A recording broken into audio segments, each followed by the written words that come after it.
Hello there, and welcome to Quiet Vitality. I'm so glad you've chosen to spend this time here, letting the day settle and your mind grow quiet. Before we begin this gentle exploration, I'd love to know, in your own thoughts, where are you listening from tonight?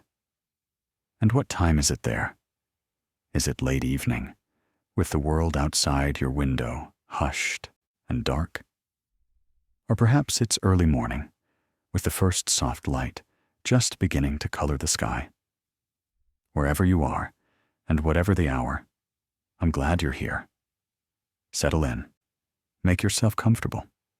Let your breathing find its own slow, easy rhythm. There's nothing you need to do, nowhere you need to be. Just rest and listen.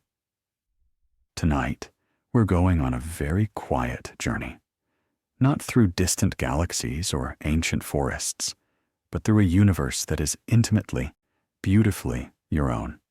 We're going to explore a story of constant, silent protection, a story that unfolds not in dramatic battles, but in a million microscopic whispers of recognition, of care, of quiet maintenance.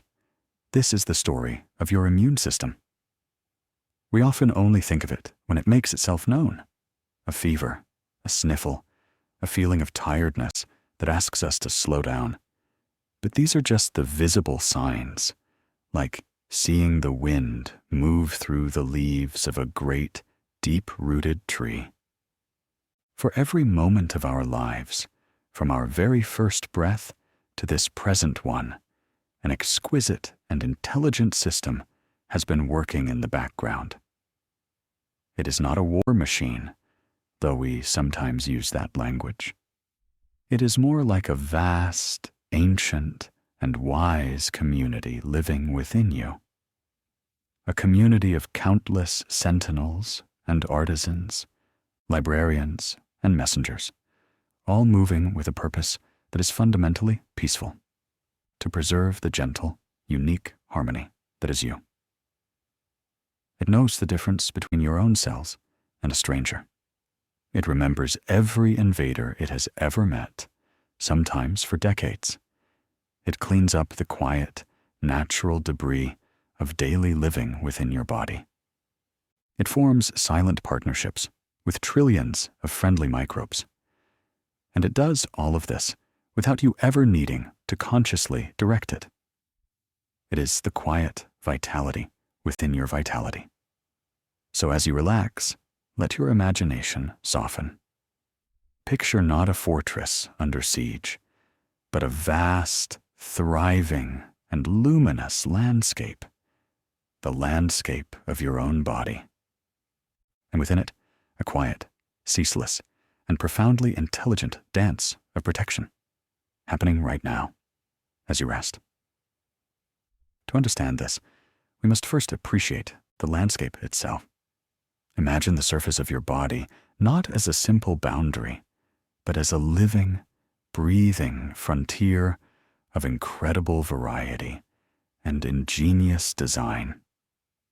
There are rolling, dry hills of skin on your arms and legs, rich with forests of fine hair, and dotted with glistening pools of sweat. There are warm, dark caves, like your ears and nostrils, lined with soft, sticky hairs. There are vast, moist, and warm internal plains, the velvety lining of your mouth, your entire digestive tract, constantly washed by gentle tides of saliva and mucus. This geography is the first and most fundamental layer of your immune system. Not an army, but a terrain that is, by its very nature, deeply inhospitable to unwanted guests, a quiet declaration of where the outside world ends and you begin. Your skin, for instance, is a masterpiece of passive protection. It is not a passive wrapper, but a dynamic, multi-layered organ, constantly renewing itself. The outermost layer, the one you see and feel, is called the stratum corneum. is not made of living cells, but of flat, tightly packed scales of a protein called keratin, the same material that makes up your hair and nails. These cells originate in the deepest layer of the epidermis, the basal layer, and begin a slow, month-long journey upward. As they ascend, they fill with keratin, lose their nuclei, and eventually die, transforming into perfect, tough little tiles. These tiles are bound together by lipids, creating a flexible but formidable wall. This wall is dry, which alone discourages many microbes that thrive in moisture. It is also slightly acidic, maintaining a pH of about 4 to 6, thanks to sebum from oil glands and substances in sweat. This acid mantle further inhibits the growth of many bacteria and fungi. And crucially, this wall is never static. It is a desert that is constantly eroding. Every day, you lose millions of these dead skin cells, an invisible, gentle snowfall.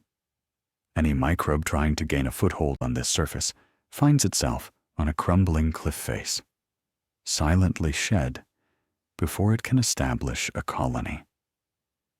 Embedded within this landscape are sweat glands and sebaceous glands. Sweat does more than cool you. It contains antimicrobial peptides, like a dermcidin, which can punch holes in bacterial membranes. Sebum, that natural oil, keeps the skin supple and contributes to the acidic environment. So your skin is a dry, acidic, self-renewing shield, a quiet but powerful first statement of self. Now, shift your attention to the moist frontiers, the places where the outside world must be invited in for the essential processes of life: breathing, eating, and drinking. Here, the strategy changes from building a dry wall to maintaining a flowing, cleansing river. Your entire respiratory tract, from the curled passages of your nose down through to the windpipe and branching bronchi to the delicate, grape-like air sacs in your lungs, is lined with a soft, pink tissue called mucosa. This mucosa is carpeted with tiny, hair-like structures called cilia. And blanketing these cilia is a layer of sticky fluid called mucus, produced by special cup-shaped cells called goblet cells. Think of mucus not as something unpleasant, but as a serene, intelligent gel, a complex blend of water, salts, proteins called mucins for slipperiness, and a wealth of defensive molecules. Every breath you draw brings in life-giving oxygen, but also dust, pollen, spores, and microbes. The mucus acts as a tranquil trap. These particles stick to it, immobilized. But the system is not static. Those millions of cilia beat in perfect, coordinated, rhythmic waves, like fields of seagrass swaying in a synchronized, gentle current. Their motion is beautifully directional. In your nose and sinuses, they push the mucus backward toward your throat. In your lungs, they create a constant, upward escalator, the mucociliary escalator, moving mucus from the deepest, smallest airways all the way up to the throat. This is a perpetual, gentle cleanup operation, working silently with every breath you take, day and night. Even in deepest sleep, this quiet tide flows, escorting captured particles to your stomach, where they will be neutralized, protecting the sacred, delicate space of your lungs. Your eyes have their own elegant, liquid defense. The surface of each eye is kept moist and clean by a continuous film of tears, produced by the lacrimal glands tucked above your outer eyelids. Every blink is like the gentle, automatic swipe of the softest windshield wiper, spreading a fresh, clean layer across the cornea. Tears are far more than salty water. They are a sophisticated biological fluid. They contain lysozyme, a powerful enzyme that calmly and efficiently breaks down the cell walls of many bacteria by slicing apart the chains of sugars that hold them together. They contain lactoferrin, a protein that binds to iron, stealing this essential nutrient away from bacteria and starving them. They contain other antimicrobial peptides and antibodies. So every blink is a wash in a mild, intelligent antiseptic bath, a quiet ritual of protection for your windows to the world. The journey of air leads to the mouth, and here another river flows, saliva. Produced by glands under your tongue and near your ears, saliva is your mouth's own cleansing and digestive stream. It too contains lysozyme and other defensive proteins.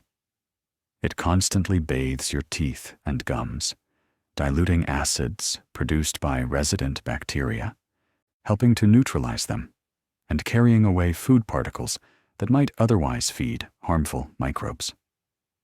The simple, unconscious act of swallowing is, from an immune perspective, a profound event.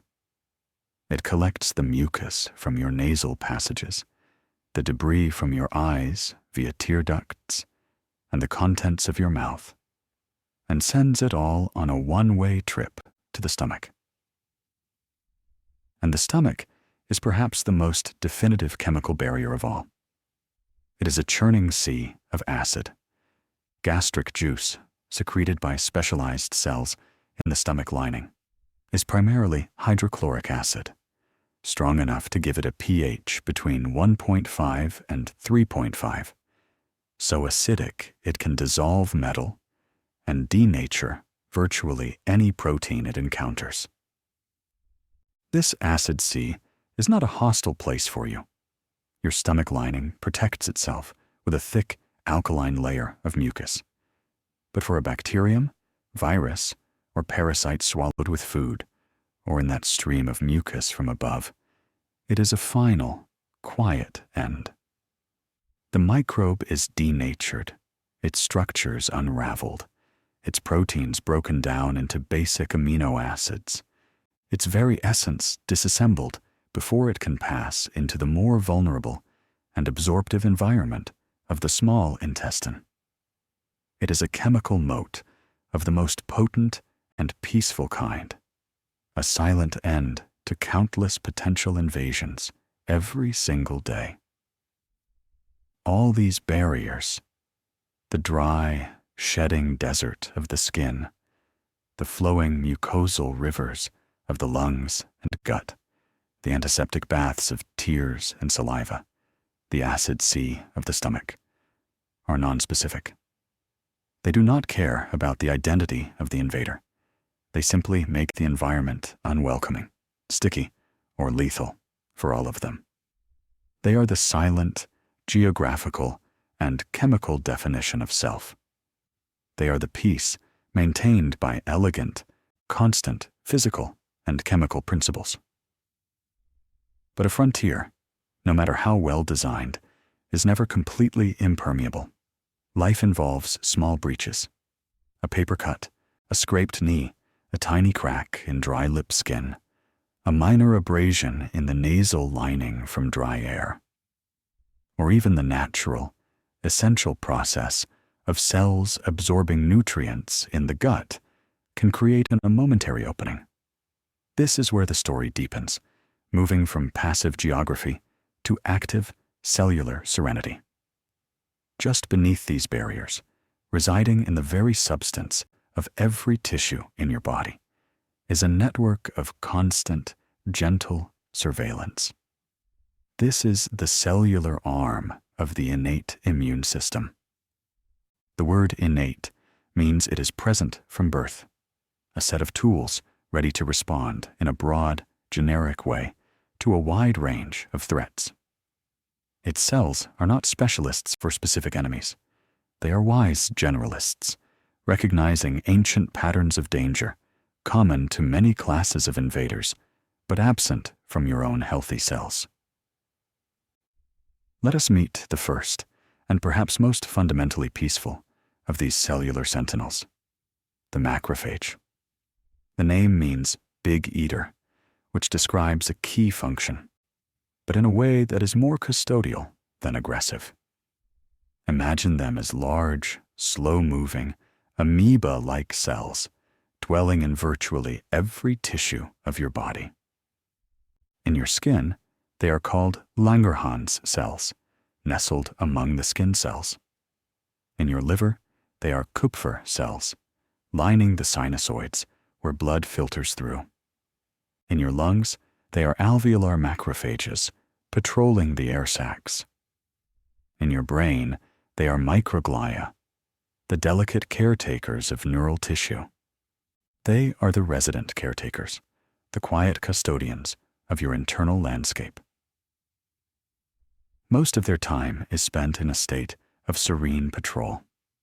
They move gently through the interstitial fluid, the clear, nourishing liquid that bathes all your cells like a tranquil underground spring. Their primary role is cleanup, the ultimate recycling.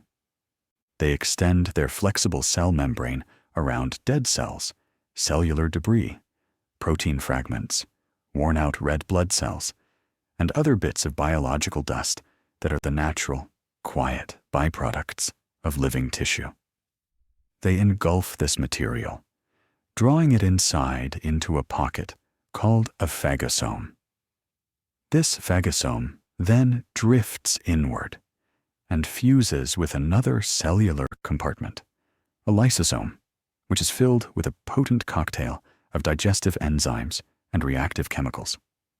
Here, in this internal chamber, the debris is quietly digested, broken down into its basic building blocks: amino acids, sugars, fats, nucleotides, which are then released back into the cellular environment to be reused.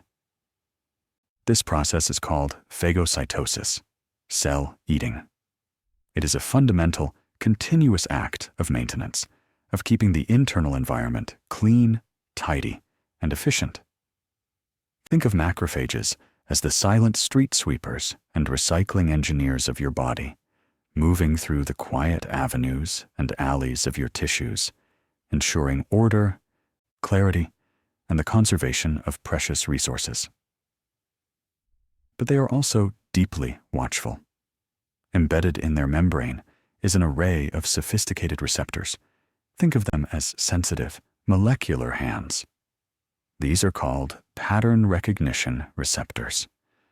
They are not shaped for one specific key, but for general patterns that are common to large classes of microbes and are not found on healthy human cells.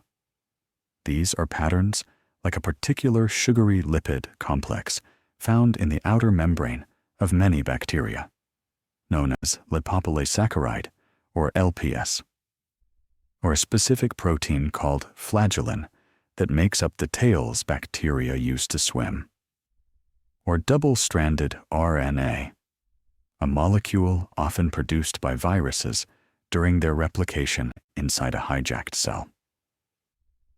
When a macrophage's pattern recognition receptors bind to one of these pathogen-associated molecular patterns, its quiet demeanor shifts, though still with a slow, deliberate purpose, rather than panic. It becomes activated. The binding triggers a cascade of signals inside the macrophage, transforming it from a placid custodian into a more potent defender. Its cytoskeleton reorganizes, making it more mobile and more avid at engulfing material. It produces more powerful digestive enzymes and generates bursts of reactive oxygen species, chemical oxidants, inside the phagosome to ensure complete destruction of the ingested microbe. Crucially, it also begins to communicate. The activated macrophage releases a symphony of chemical messages called cytokines.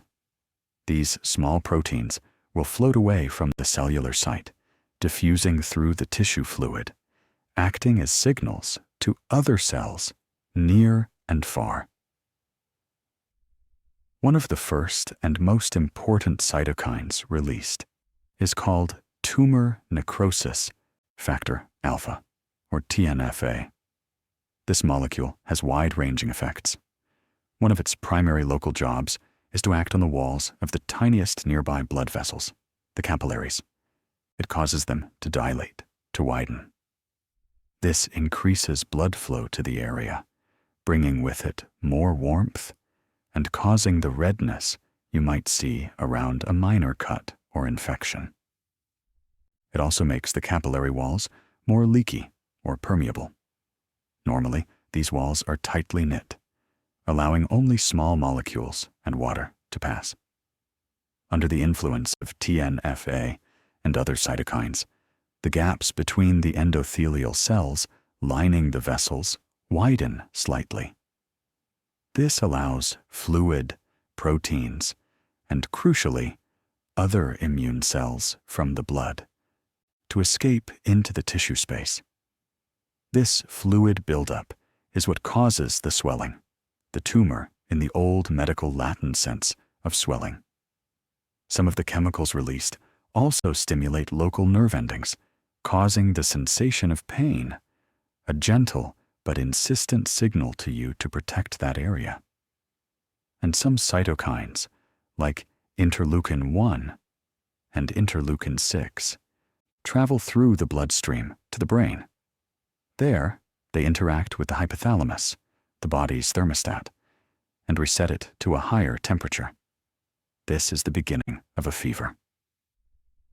It is vital to reframe how we see this process. Inflammation, the redness, heat, swelling, and pain is not the illness. It is not a mistake or a malfunction. It is the visible, tangible sign that the innate immune system, the quiet patrol, has detected something amiss and is calmly, methodically, and intelligently addressing it. The increased blood flow delivers more oxygen and nutrients to support the coming cellular activity. The leakiness allows defensive proteins from the blood, like clotting factors and more immune components, to enter the tissue. The swelling helps dilute any toxins and provides a fluid highway for immune cells to move through. The pain encourages rest and protection of the area. And the fever, that overall warmth, is a strategic response. Many microbes have evolved to replicate optimally at normal body temperature. By raising the temperature even a degree or two, the body creates a less hospitable environment for their reproduction, while actually accelerating some of the body's own beneficial chemical reactions and immune cell movements. It is the body turning up the heat, gently and deliberately, to aid in the quiet restoration of order. So, what we often curse as the symptoms of a cold or a minor infection are in fact the signs of a sophisticated, coordinated healing process already well underway. It is the landscape responding to a disturbance, a process that requires a temporary, purposeful change in the local conditions. While the macrophage is the serene, resident custodian, the immune system also has rapid response units that circulate in the bloodstream, ready to be called to any site of trouble. The most abundant of these are the neutrophils. If macrophages are the wise, local caretakers, neutrophils are the dedicated, tireless, and somewhat sacrificial first responders. They are the most common type of white blood cell in your circulation, with billions produced in your bone marrow every day. They live only for a day or two, a brief, intense existence. They constantly cruise through your blood vessels, waiting for a signal. When the cytokines from an activated macrophage or from damaged tissue cells sound the alarm, a remarkable sequence unfolds. The endothelial cells lining the blood vessels near the problem begin to express sticky adhesion molecules on their surface. The passing neutrophils, sensing the cytokine gradient, a chemical whisper growing stronger, slow their roll. They begin to tumble and stick, a process called margination and rolling. Then they flatten and activate integrins, stronger adhesion molecules that let them grip tightly. They then perform diapedesis. They extend a part of themselves, squeeze between the loosened endothelial cells, and crawl out of the bloodstream and into the tissue, following the chemical trail to its source. Once at the site, neutrophils are voracious phagocytes. They engulf bacteria and debris with incredible speed. But they come with additional, powerful weapons that macrophages do not typically employ so readily. Their cytoplasm is packed with granules. Some, called azurophilic granules, contain myeloperoxidase, an enzyme that generates bleach-like compounds. Others contain defensins, small antimicrobial peptides that poke holes in microbial membranes, and a host of proteases and other enzymes. When a neutrophil engulfs a microbe, it unleashes this toxic brew into the phagosome. It can also release these granules into the extracellular space in a process called degranulation, attacking microbes too large to eat. In a truly dramatic endgame, neutrophils can even undergo a form of altruistic suicide called netosis. They extrude their own DNA, decorated with toxic granular proteins, creating a sticky, web-like trap, a neutrophil extracellular trap, or net, that ensnares pathogens, containing them at the site and preventing their spread. This activity is intense and often destructive to local tissue as well, which is part of the necessary, contained chaos of acute inflammation. After a fervent burst of activity, neutrophils often die, their spent forms contributing to the pale substance we know as pus. They are the dedicated, short-lived, sacrificial first responders, rushing in to contain and neutralize a problem before it can expand, holding the line. Alongside these phagocytes, patrolling your blood and lymph, is another unique innate lymphocyte, the natural killer cell. Its name sounds aggressive, but its role is one of profound internal quality control. It does not primarily hunt bacteria or viruses in the fluid spaces.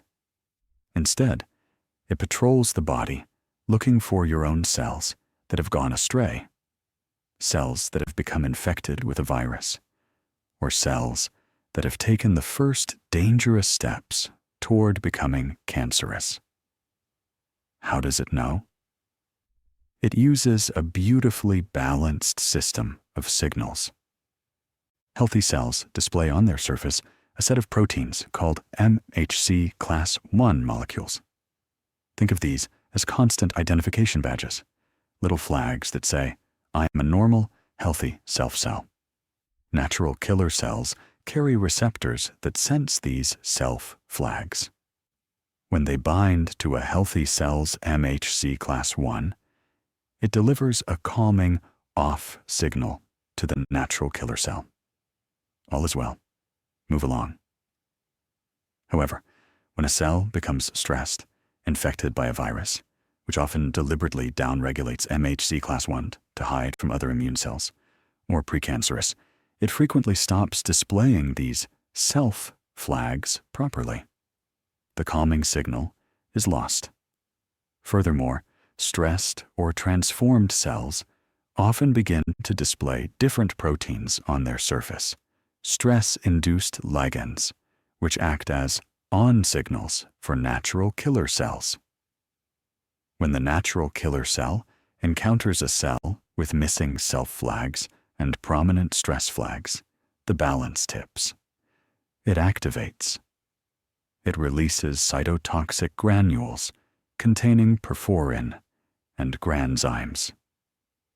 Perforin forms pores in the target cell's membrane, and granzymes enter through these pores, triggering an orderly, programmed cell suicide called apoptosis. The doomed cell shrinks, packages its contents neatly, and is then tidily phagocytosed by a macrophage with minimal inflammatory mess. The natural killer cell then detaches and moves on. It is a quiet inspector of internal order, a cellular guardian ensuring that compromised cells are removed peacefully and efficiently, protecting the greater whole from internal rebellion or viral factories. This is immunity, not against external foes alone, but against internal dissonance, a critical layer of quiet policing to maintain the harmony of the self. Communication is the lifeblood of this system. These cells do not operate in isolated silence. They are in constant, whispered conversation through those chemical messengers, the cytokines. This vast network of signaling molecules is the language of the immune system. Some cytokines, like the interleukins and TNF-A we've mentioned, are pro-inflammatory. They spread the news of a breach and call in reinforcements. Others are anti-inflammatory, like interleukin-10, which later calm the response, signaling that the job is done, and it's time to repair and return to peace. Some cytokines are chemokines, which act as chemical roadmaps, creating concentration gradients that guide migrating cells, like neutrophils and lymphocytes, to the exact location they are needed. This chemical conversation is what orchestrates the response, turning a local interaction between one macrophage and one bacterium into a coordinated, tissue-wide effort of containment and resolution. It is a quiet hum of information, flowing through your tissue fluids and bloodstream, connecting the vast cellular community into a single, intelligent, responsive whole. And we must not forget a powerful, ancient system that hums in your blood plasma, an integral part of innate immunity, the complement system. This is not a cell, but a cascade of about 30 different proteins, mostly produced by the liver, that circulate in your blood in an inactive form. They are like a dormant security system wired throughout your body's fluid highways. The cascade can be triggered in several ways, directly by the unique sugars on bacterial surfaces, the alternative pathway, by antibodies bound to a pathogen, the classical pathway, linking innate and adaptive immunity, or by certain carbohydrate-binding proteins, the lectin pathway. Once the first protein is activated, it acts like a domino, cleaving and activating the next protein in the sequence, which activates the next, and so on, in an amplifying cascade. The results of complement activation are swift and multi-pronged. Some of the activated proteins, like C3b, act as opsonins. They coat the surface of the bacterium, literally painting it with a molecular eat me signal that macrophages and neutrophils recognize, making phagocytosis far more efficient. Other fragments, like C3a and C5a, are anaphylatoxins. They are potent inflammatory signaling molecules that attract immune cells to the site and enhance vascular permeability. And the culmination of the cascade is the formation of the membrane attack complex. a group of terminal complement proteins assembles into a ring-like pore that inserts itself directly into the membrane of the target bacterium or infected cell. This pore punches a hole, allowing water and ions to rush in, causing the cell to swell and burst, a process called lysis. The complement system is a primordial, fluid-based defense, a proteolytic alarm system that labels, recruits, and directly destroys, all without requiring a single cell to be initially involved. It is the quiet, constant chemistry of protection dissolved in your very blood. This, then, is the world of the innate immune system, a world of barriers, sentinel cells, ancient proteins, and chemical whispers. It is fast, broad, and essential for containing threats in the critical first hours and days. It is the quiet hum of baseline protection, the rustle of custodial work, and the coordinated swell of a localized response. It creates the conditions, the inflammation, the signals that will now beckon the second, more specialized arm of the defense, the adaptive immune system. But that is a story for another part of our journey. For now, as you rest, know that this intricate, innate network is awake within you. Macrophages glide through your tissues, picking up the infinitesimal debris of the day. Complement proteins drift in your plasma, inert but ready. Your mucosal rivers flow with their gentle, persistent current. It is all happening now, a silent, vibrant testament to the quiet vitality that sustains you moment by moment, breath by breath. As we continue our quiet journey inward, we find ourselves at a beautiful and profound transition. We've wandered through the outer landscapes of skin and mucosa, and we've met the serene, ever-vigilant custodians of the innate immune system. The macrophages, the neutrophils, the natural killer cells. We've seen how they communicate through chemical whispers, how they contain and manage disturbances with a calm, broad-stroked efficiency.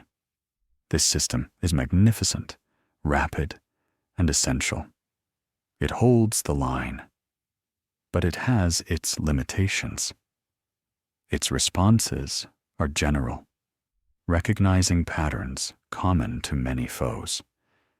And while it can become more alert through a process called trained immunity, it doesn't possess a true, specific memory. It will respond to the same bacterium in largely the same way the first time it meets it, and the 100th time. For a more sophisticated, long-term, and exquisitely precise defense, the body evolved a second, complementary system, a system that learns, remembers, and adapts. This is the adaptive immune system. If the innate system is the constant, roving patrol and the rapid response team, the adaptive system is the specialist forces, the master strategists, and the vast, silent library of a lifetime's experience. This system operates on principles of breathtaking specificity and lifelong memory. It is slower to start, often taking several days to reach its full, potent force during a first encounter with a new pathogen. But its precision is surgical, and its ability to remember is the very foundation of lasting immunity and vaccination. The principal actors of this quiet, intelligent drama are the lymphocytes, the B cells, and the T cells. Their story is one of random destiny, rigorous education, patient waiting, and ultimately, perfect recognition.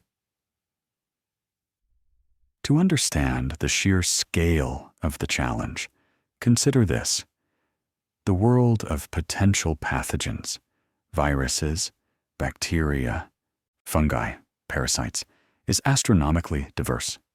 Their shapes, their surface proteins, their very chemical essence are myriad. For the innate system, this is fine. It looks for common, alarm-like patterns. But for a system to be specific, to target one particular strain of influenza and not another, or one particular protein on a bacterium and not your own cells, it needs a receptor that fits that unique shape exactly, like a key in a lock. The genius of the adaptive immune system is that it does not try to predict which keys it will need. Instead, it prepares for every possible lock in the universe, most of which will never exist. This preparation begins in the bone marrow, the soft, blood-forming tissue at the center of your bones. Here, hematopoietic stem cells, the master seeds of your blood, give rise to all immune cells, including the progenitor cells that will become lymphocytes. Some of these progenitor cells remain in the bone marrow to mature into B lymphocytes, or B cells. Others migrate via the bloodstream to a small, butterfly-shaped organ nestled just behind your breastbone, the thymus. There, they will mature into T lymphocytes, or T cells. The journey of maturation is not just about growing. It is a profound and rigorous education centered on one sacred principle: learning the difference between self and non-self, learning tolerance. Let's follow the T cell's journey first, for it is one of the most elegant and critical educations in the body. The thymus is a school with a very strict curriculum. Immature T cells, called thymocytes, enter the thymus and begin to rearrange their T cell receptor genes through a random, shuffling process. This is like rolling enormous genetic dice. The result is that each thymocyte ends up with a unique T cell receptor on its surface, capable of recognizing a specific random fragment of a protein, a peptide, presented on a special display molecule called MHC, Major Histocompatibility Complex. Now these naive cells, with their randomly generated receptors, must undergo a double test. First, they are presented with self-peptides, fragments of the body's own normal proteins, displayed on MHC molecules by specialized thymic cells. This is the test of positive selection. If a T cell's receptor cannot bind to self-MHC at all, it is useless to the body, for it will never be able to see the displays presented by your own cells.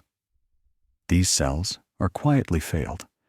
They receive no survival signal and die by neglect.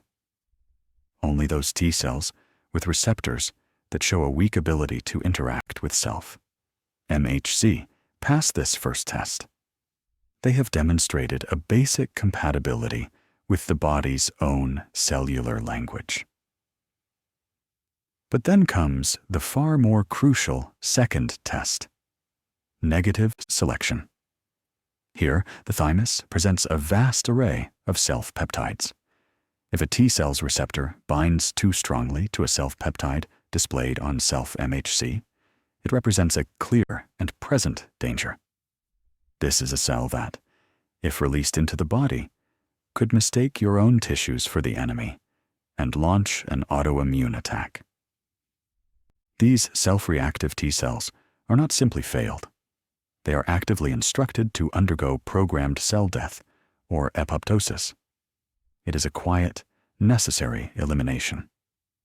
Only the T cells that passed the first test can bind weakly to self-MHC, but failed the second, do not bind strongly to self-peptides, graduate.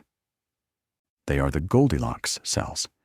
Their receptors are just right. They are tolerant to self, but still possess a random receptor that might, one day, fit a foreign peptide perfectly.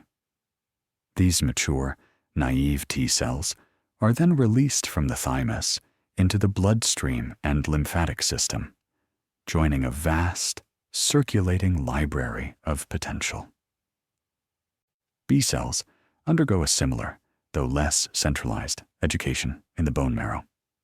They too randomly shuffle their antibody genes to create a unique B cell receptor, which is essentially a membrane-bound version of the antibody it will later secrete. They too are tested for self-reactivity. Immature B cells that bind too strongly to self-molecules present in the bone marrow are given a chance to edit their receptor. If they remain self-reactive, they are either deleted or rendered functionally inactive, a state called anergy. Only B cells that show no strong reaction to self are allowed to exit into the periphery.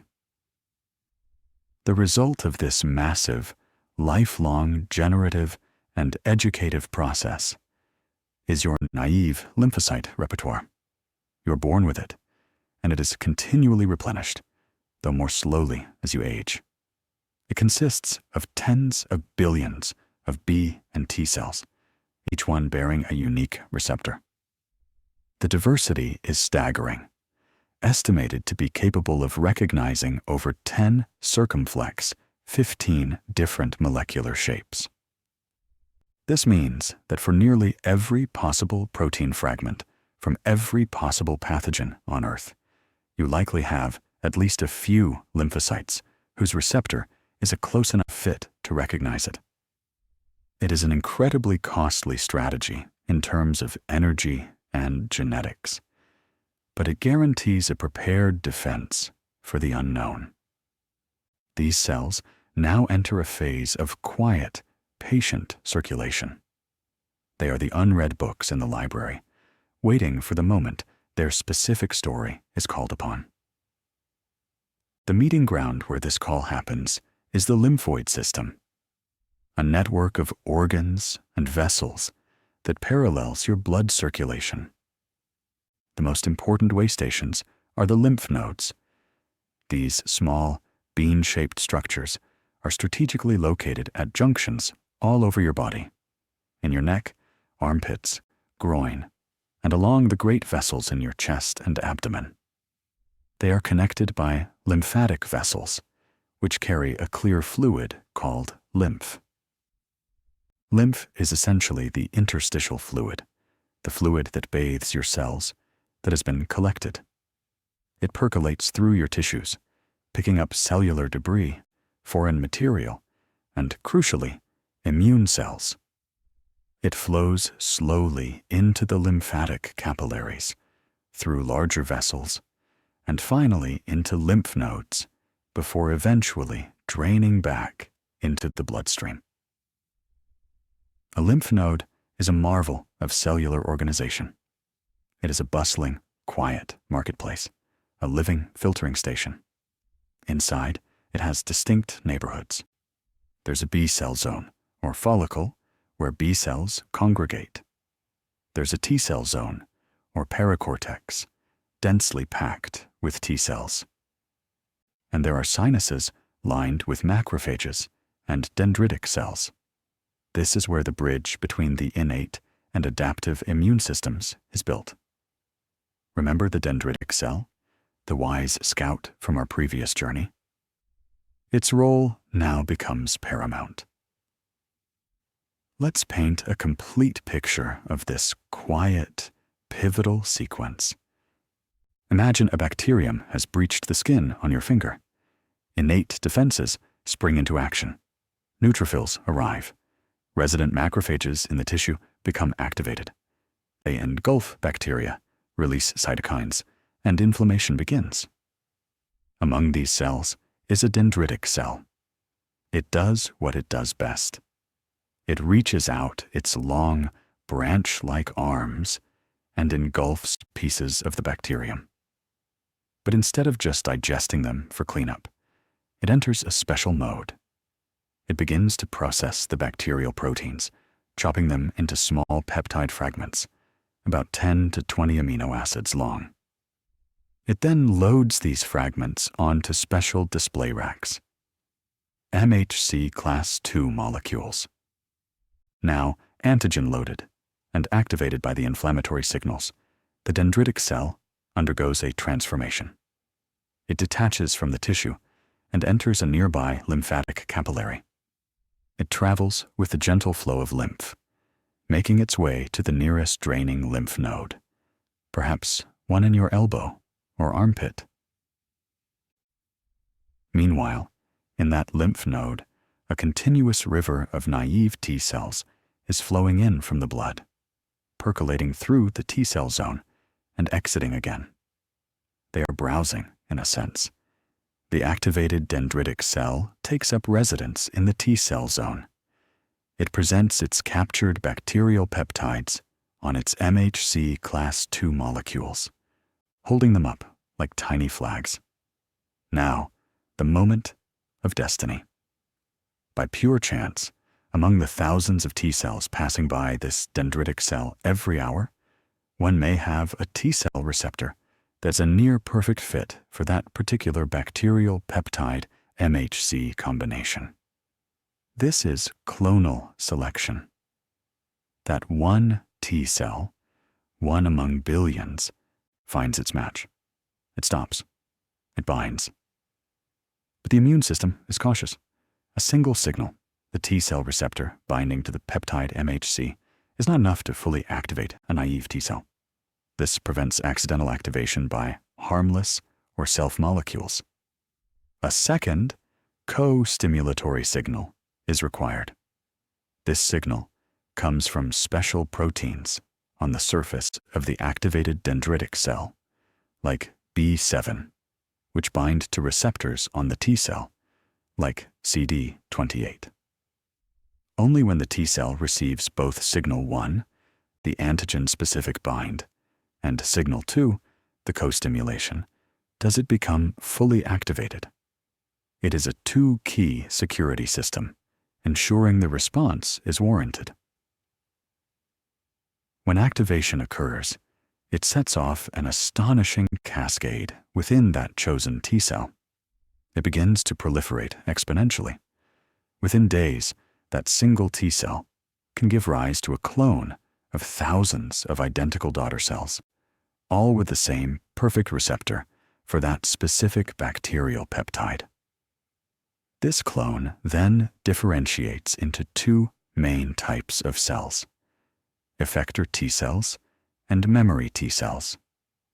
The effector cells are the active workers. The memory cells are the long-lived librarians who will preserve the blueprint of this encounter.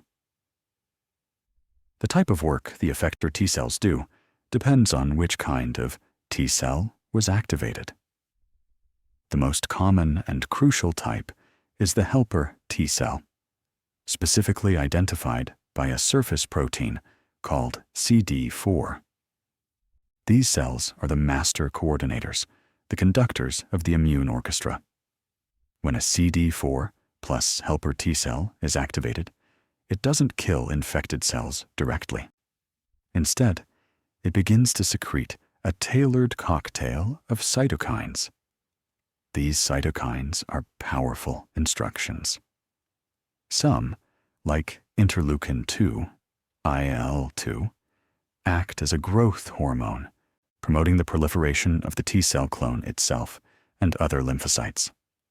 Others, like interferon gamma, IFNG, activate macrophages, turning them into hyper-efficient bacterial killers, a state sometimes called angry macrophages.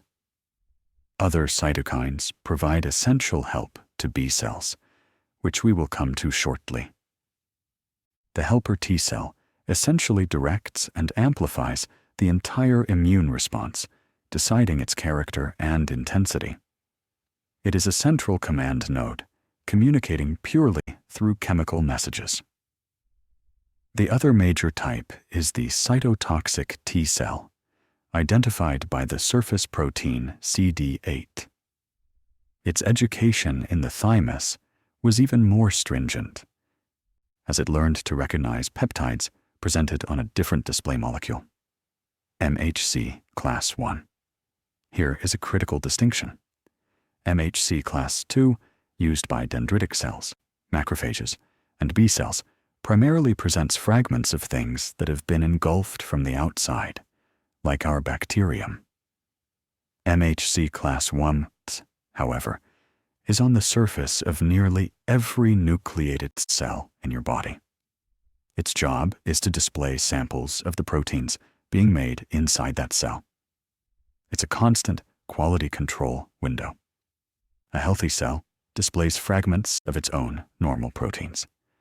But a cell infected by a virus is hijacked. It is forced to make viral proteins. These viral proteins are also chopped up and displayed on the cell's MHC class 1 molecules. It is a cry for help, a silent signal that says, "I have been compromised." A circulating CD8 plus cytotoxic T cell, if it has a receptor for that viral peptide, can recognize this signal. It also requires co-stimulation, often provided by an activated dendritic cell or the inflammatory environment. Once activated and clonally expanded, these cytotoxic T cells become the precise assassins of the adaptive system. They patrol the body, inspecting the MHC class 1 windows on other cells. When they find a cell displaying their target peptide, they bind tightly. They then release the contents of their cytotoxic granules, perforin, which forms pores in the target cell's membrane, and granzymes, which enter through the pores. The granzymes trigger a clean, orderly apoptosis in the target cell. The infected cell dies, packaging up the virus inside, and is then neatly phagocytosed by a macrophage. This process destroys the virus's factory without releasing most of the viral particles containing the infection. The cytotoxic T cell then detaches and moves on to find another target. It is a serene, precise, and merciful termination. Now let us turn to the B cell, the antibody factory. While T cells deal in presented peptide fragments, B cells can recognize whole, intact antigens, the three-dimensional shapes of proteins, sugars, or other molecules on the surface of a pathogen. A naive B cell, circulating through a lymph node, might encounter its matching antigen in the follicle. This antigen could have arrived freely in the lymph, or it could be displayed on the surface of another type of cell. The B cell binds the antigen with its surface receptor, internalizes it, and processes it into peptides. Like the dendritic cell, it then displays these peptides on its own MHC class 2 molecules. But for most B cells, especially those that will produce high-quality, long-lasting antibodies, this is not enough. They need help. This is where the exquisite collaboration between the adaptive system's two arms unfolds. The B cell, now acting as an antigen-presenting cell, migrates to the border of the B cell follicle and the T cell zone. Here, it seeks out an activated helper T cell. Not just any helper T cell, but one that was activated by a dendritic cell, presenting a peptide from the same pathogen. If the B cell finds a helper T cell, whose receptor recognizes the specific peptide the B cell is displaying, the two cells engage in an intimate, direct conversation. The T cell provides critical signals through surface contact and cytokines, particularly CD40 ligand and interleukin-4, -5 and -21. This interaction is the essential T cell help.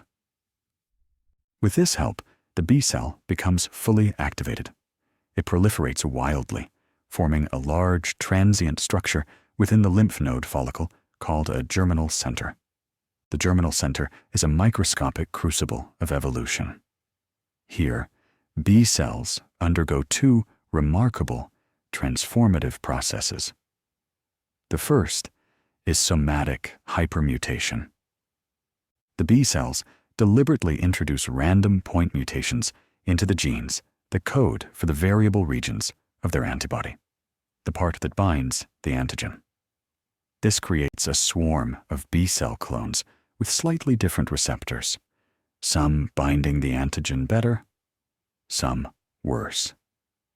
Then comes a fierce but quiet selection.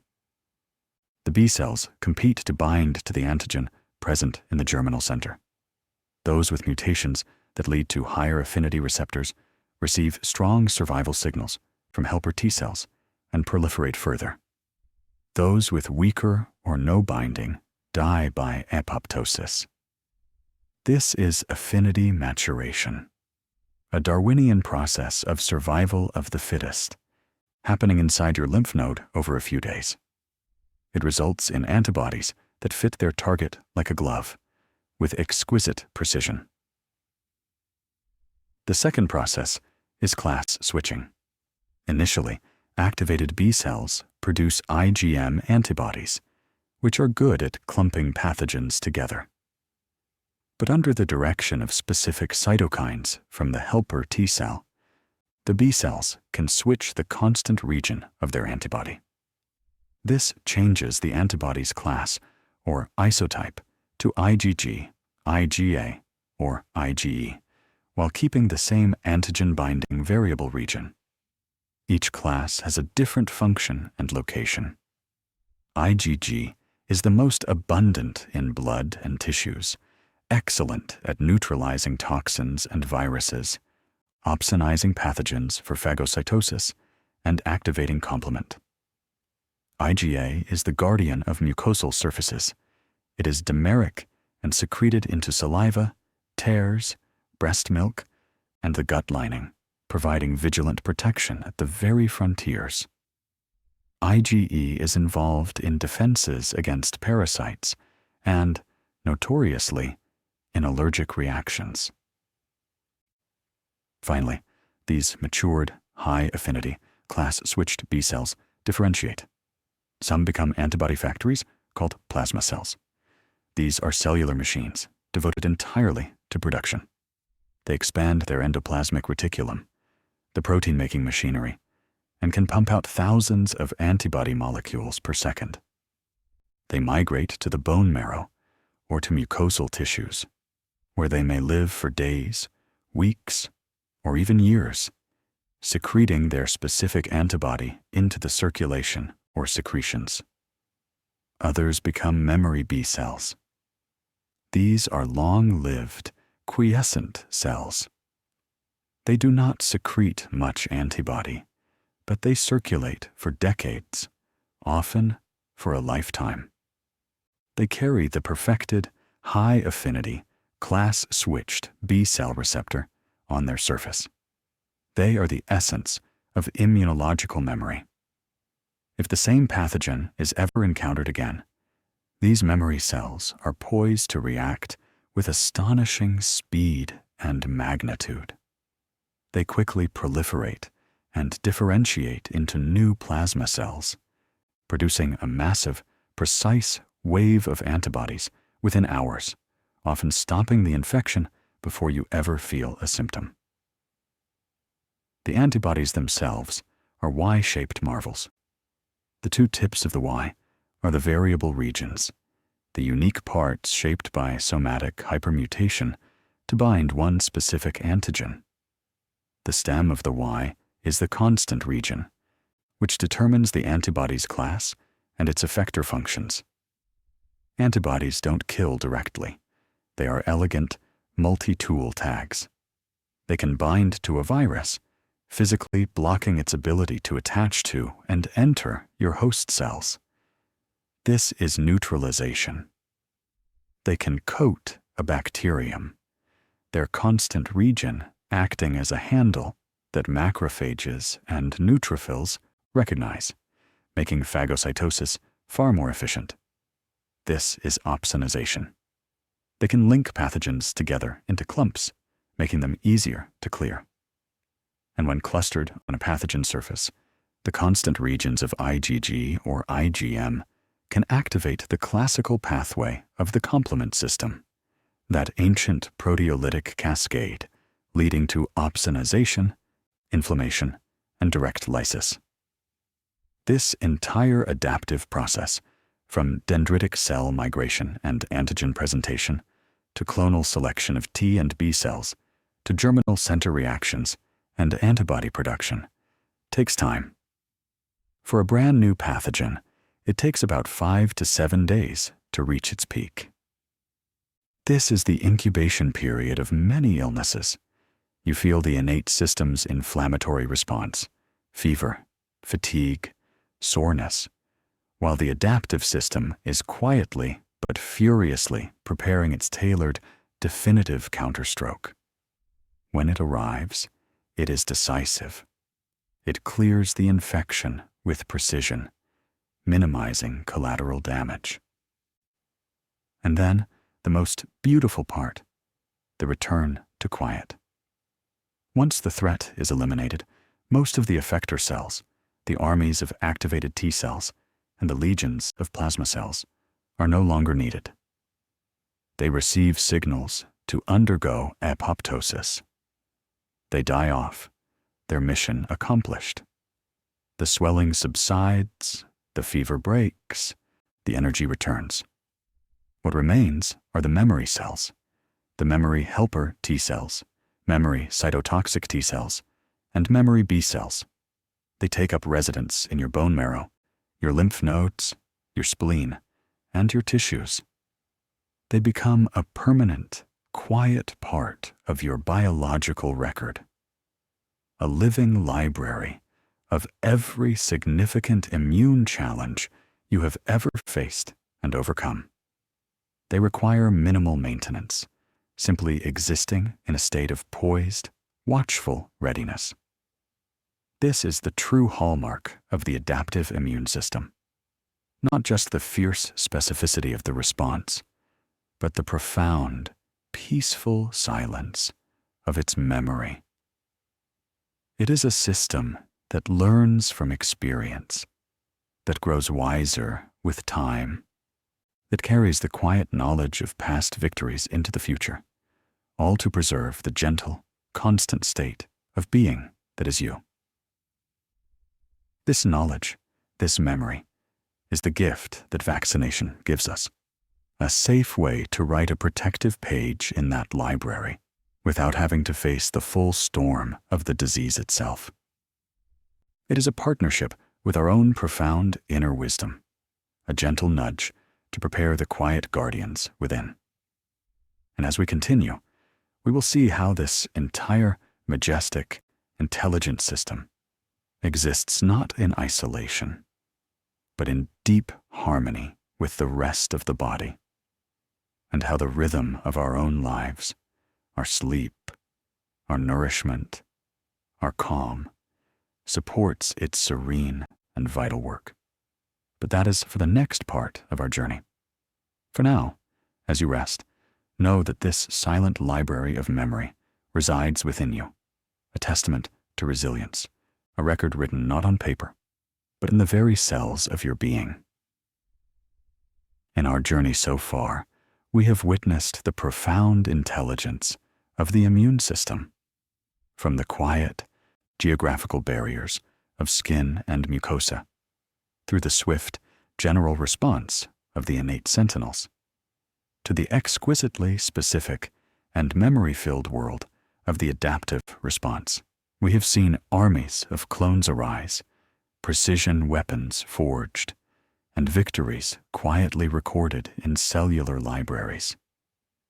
But a system this powerful, capable of such targeted destruction, carries within it a profound and necessary paradox. For all its potential for fierce action, its most vital and constant state is one of peace. Its primary, overriding goal is not to wage war, but to maintain the harmonious, stable condition of the self. It is a system built not just for attack, but fundamentally for tolerance, for knowing what not to attack. This deep, ingrained peacekeeping is the unsung hero of immunity, the quiet counter-melody that allows the symphony to function without descending into chaotic noise. It is what prevents the defense system from turning its formidable weapons against the very body it is meant to protect. This state of peaceful coexistence with self is called immunological tolerance. It is not a passive absence of response. It is an active, dynamic, and tightly regulated process.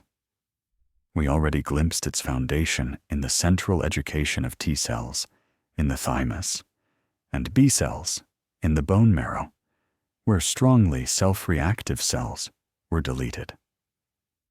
But this central education, while crucial, is not perfect. The body cannot possibly present every single self-protein during this early schooling, especially those specific to tissues like the pancreas, brain, or thyroid, which are not represented in the thymus. Therefore, some T and B cells with receptors that could potentially react to these peripheral self-antigens do escape into the body's circulation. A second layer of peacekeeping, called peripheral tolerance, exists to ensure these cells remain quiescent. This is where a special class of lymphocytes, the regulatory T cells, or TREGs, play their vital role. They are often called the peacekeepers of the immune system. Most TREGs develop in the thymus alongside other T cells, though some can be induced in the periphery. They are characterized by the expression of a master regulator protein called FOXP3. Their entire function is to suppress immune responses. They are the mediators, the diplomats, the calming presence that steps in to say, "This is not a threat. Stand down." They employ several elegant strategies. They can secrete anti-inflammatory cytokines like interleukin-10, IL-10, and transforming growth factor beta, TGF-B, which dampen the activity of nearby effector T cells, B cells, and macrophages. They can directly interact with antigen-presenting cells like dendritic cells, rendering them less stimulatory. They can even compete for essential growth factors like IL-2, starving more aggressive T cells of the signals they need to proliferate. In essence, TREGs act as a living brake on the immune response, ensuring it is proportionate, targeted, and crucially, that it stops when the job is done. They are essential for preventing reactions to harmless environmental antigens like food proteins and pollen, and for shutting down responses after an infection is cleared, preventing excessive tissue damage. A failure or deficiency in regulatory T cell function is intimately linked to the development of autoimmune diseases, where the immune system loses this peaceful tolerance and begins to attack the body's own tissues. They are the embodiment of the immune system's quiet wisdom, its capacity for restraint and balance. This concept of peaceful coexistence extends far beyond the boundaries of your own human cells. We must now turn to one of the most profound immunological relationships in your body, your partnership with your microbiome. You are not a singular organism. You are a holobiont, a superorganism composed of your human cells and the trillions of bacteria, archaea, fungi, and viruses that live on and inside you. The greatest density and diversity of these microbial partners reside in your gastrointestinal tract, a complex, vibrant ecosystem often compared to a rainforest. For much of medical history, these microbes were viewed with suspicion, as mere passengers or potential pathogens to be guarded against. We now understand this is a profound misunderstanding. Your gut microbiota is not a threat your immune system tolerates. it is an essential ally it actively collaborates with, a partner it has evolved alongside for millions of years. This relationship is a masterclass in peaceful, mutualistic coexistence, and it is fundamental to the proper education and function of your entire immune system. The gut is home to the largest collection of immune cells in the body, known as the gut-associated lymphoid tissue, or GALT. This tissue is in constant, intimate contact with the luminal contents, a swirling mix of digested food, digestive enzymes, and of course, the vast microbial community. This presents an extraordinary challenge. How does the immune system distinguish between a dangerous bacterial invader that has breached the gut wall and the trillions of friendly bacteria that are supposed to be there, just on the other side of a single, delicate layer of epithelial cells? The answer lies in a sophisticated, multi-layered dialogue. The physical barrier itself is the first participant.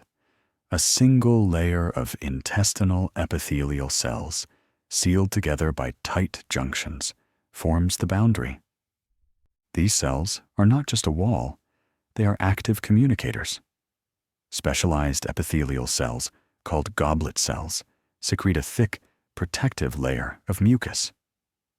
In the large intestine, this mucus forms two distinct layers: a sterile inner layer firmly attached to the epithelial cells, and a looser outer layer that is colonized by bacteria. This architecture keeps the bulk of the microbiota at a safe distance. Other epithelial cells, called Paneth cells, secrete antimicrobial peptides, natural antibiotics, that help control the microbial population, preventing any one species from overgrowing. Beneath this barrier, immune sentinels are sampling the environment with exquisite care. Dendritic cells in the gut can extend slender dendrites directly between the epithelial cells into the gut lumen to take tiny samples of the microbial residents without breaching the barrier. They then present these samples to T cells in a context that promotes tolerance. This sampling educates the immune system about the resident microbiota, leading to the generation of regulatory T cells specific to these microbial antigens. In fact, certain species of bacteria, such as Bacteroides, Fragilis, and clusters of Clostridia, are particularly potent at inducing the development of regulatory T cells. They do this by producing metabolites like short-chain fatty acids, SCFAs, butyrate, propionate, acetate, from the fermentation of dietary fiber. These SCFAs are not just fuel for your colon cells. They are powerful signaling molecules. They promote the development and function of TREGs, enhance the integrity of the gut barrier, and have systemic anti-inflammatory effects. The friendly microbes, through their very metabolism, are actively teaching your immune system to be peaceful, to be tolerant. In return, the immune system supports a healthy microbiome. Plasma cells in the gut lamina propria produce vast quantities of a special type of antibody called secretory IgA, SIGA. This antibody is not designed to destroy the gut bacteria aggressively. Instead, it acts more like a gentle shepherd or a non-sticky coating. SIGA binds to the surface of microbes, not to opsonize them for destruction, but to contain them. It can prevent pathogens from adhering to the epithelium and invading. And it can help shape the composition of the microbiota by subtly influencing bacterial gene expression and community structure. It's a form of immune surveillance that manages, rather than eliminates, maintaining a balanced and beneficial ecosystem. This lifelong dialogue begins at birth.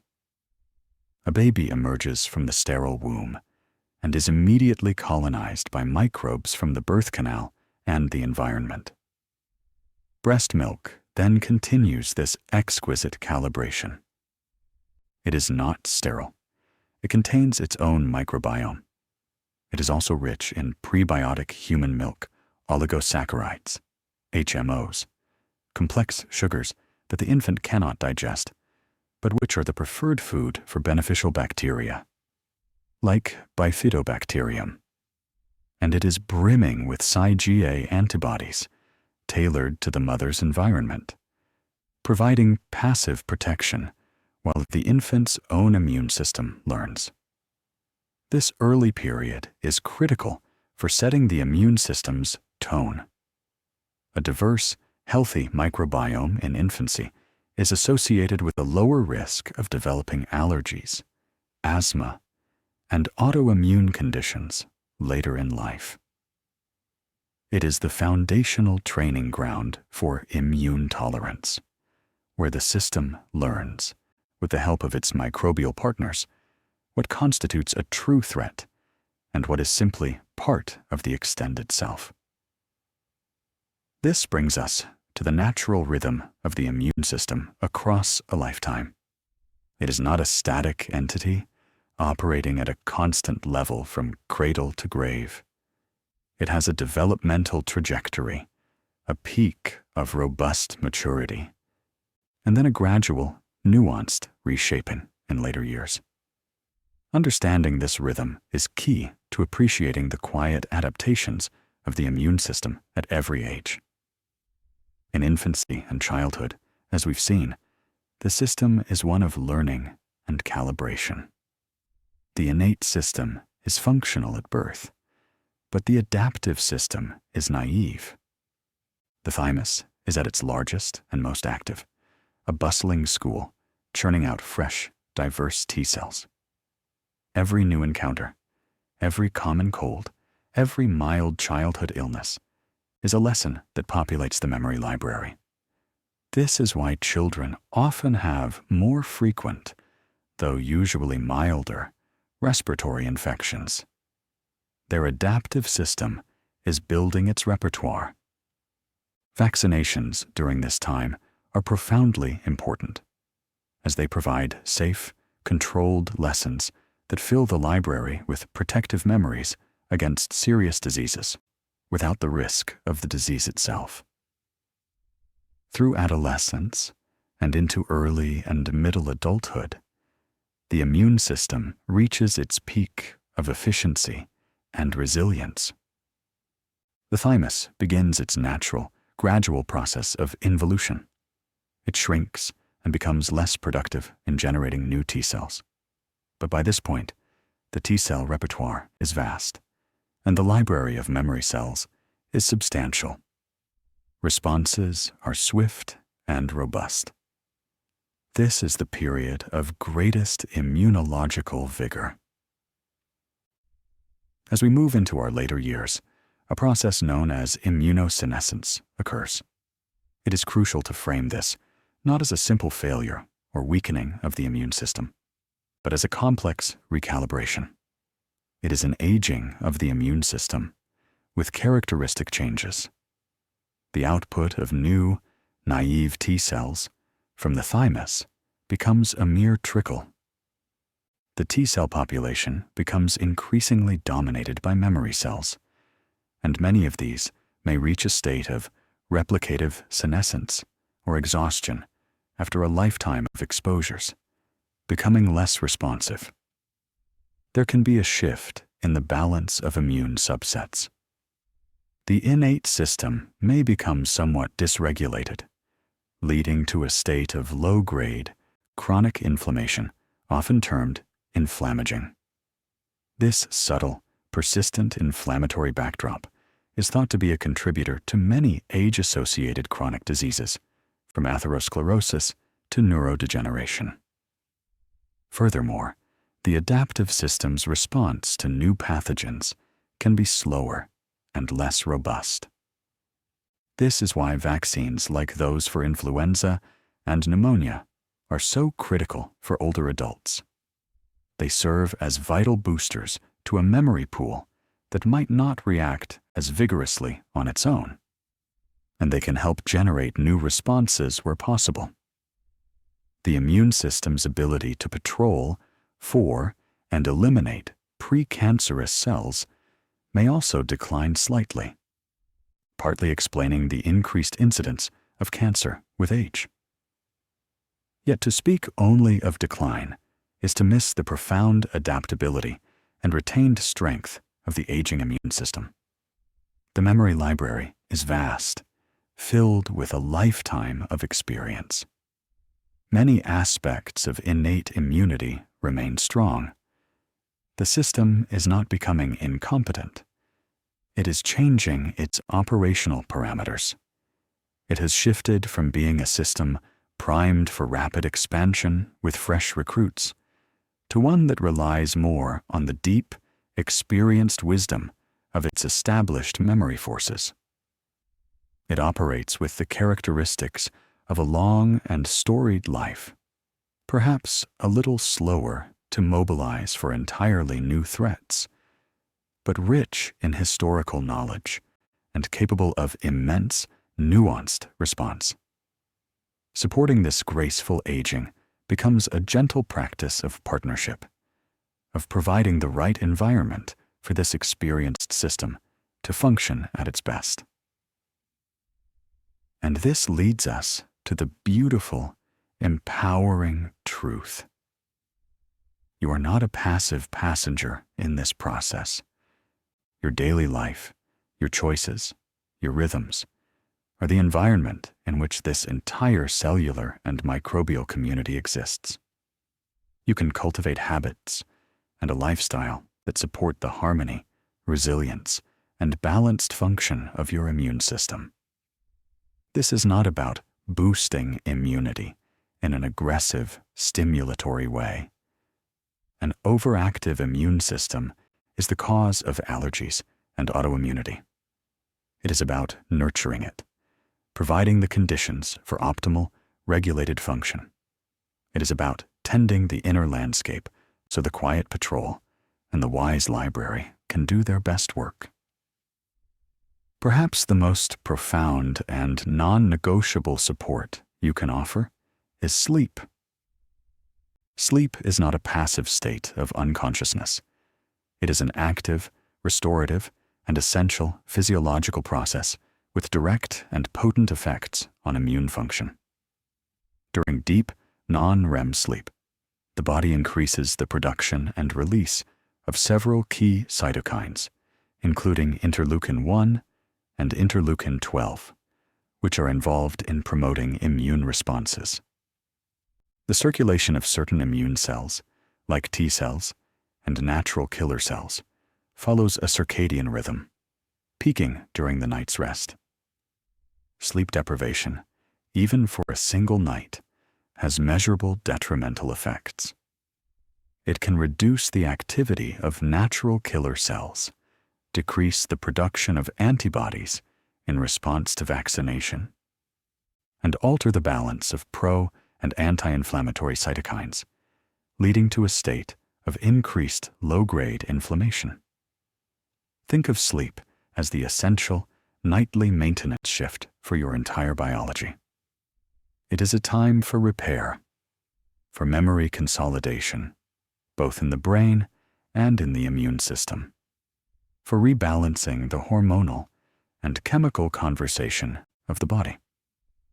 Honoring your need for consistent, quality sleep is perhaps the single most respectful and impactful thing you can do for your quiet inner defenses. It is the foundation upon which all other support is built. Next, we turn to nourishment. The cells of your immune system are constantly turning over, communicating, migrating, and producing complex proteins like antibodies and cytokines.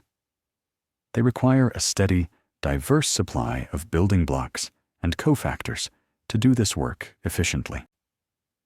A diet based on a wide variety of whole, minimally processed foods provides the vitamins, minerals, antioxidants, and phytonutrients that act as essential gears and catalysts in countless immune processes. Vitamin C, while not a magic bullet against the common cold, is an important antioxidant that can protect immune cells from oxidative damage as they do their work. And it supports the function of various immune cells, including neutrophils and lymphocytes. Vitamin D is arguably even more crucial. It functions more like a hormone than a vitamin.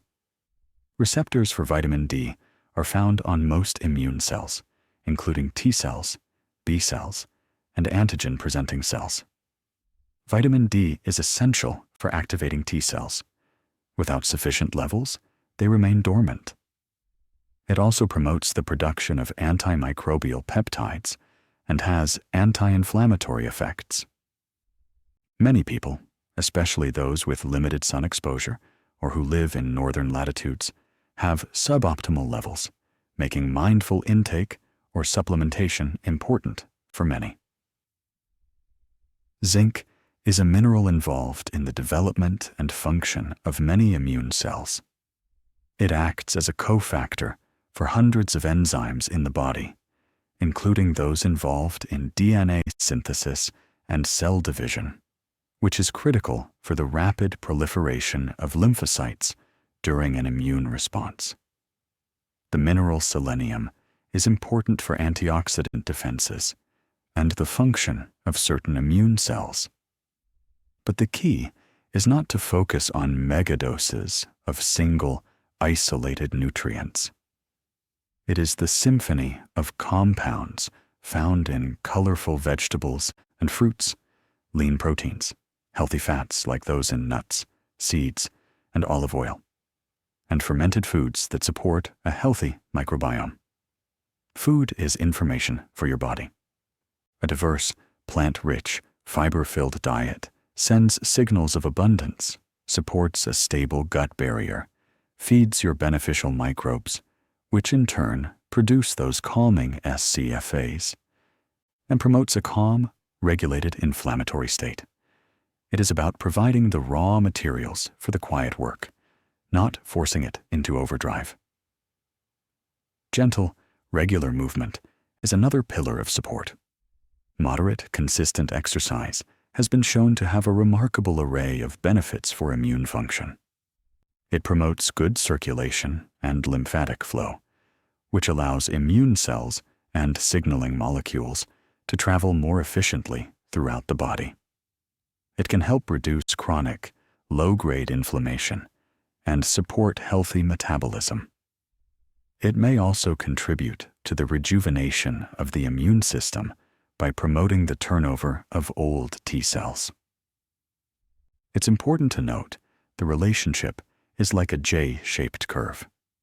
While sedentary behavior is detrimental and moderate exercise is beneficial, extreme, prolonged, and intense exercise without adequate recovery, like running a marathon, can temporarily suppress some aspects of immune function and increase inflammation, creating an open window for opportunistic infections. This is why balance, consistency, and listening to your body are key. A daily walk, stretching, gardening, swimming, tai chi, any activity that brings you joy, connects you to your body, and doesn't lead to exhaustion, supports the overall vitality and resilience that underpins immune health. It is the rhythm of movement, supporting the rhythm of cellular life. The mind-body connection, once considered vague folklore, is now a well-documented scientific reality, with direct implications for immunity. Chronic psychological stress, through the sustained release of hormones like cortisol and catecholamines, can have a significant dampening effect on several immune parameters. Cortisol is a potent anti-inflammatory hormone, which in the short term can be useful to modulate an overzealous response. However, chronically elevated cortisol can suppress the very signals and cell functions needed to launch an effective immune response. It can reduce the number of circulating lymphocytes, impair the function of natural killer cells, and decrease the production of secretory IgA at mucosal surfaces. Stress can also alter the composition of the gut microbiome, reducing its diversity and resilience.